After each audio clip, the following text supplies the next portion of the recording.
was okay, but at first I noticed he had drier lips and skin than usual.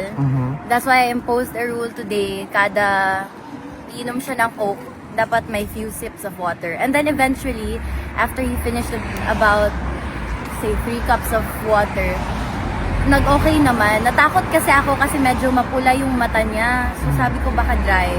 And he just needs hydration. So, ayun. How long has it been, Ket?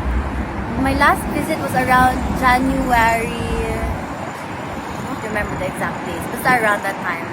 But was your father very excited to see you and welcome you as well? Yes, of course. Actually, may kasalanan ako ulit na late ako. Well, to be fair, I just arrived this morning, which makes it very hectic for me. May jet lag pa ako.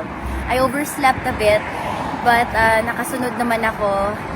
And balita ko, I asked the guard, obviously, na kung kumain na siya. Sabi niya, wala daw, kasi 1:30 exactly siya naghintay. Sabi ko, hala.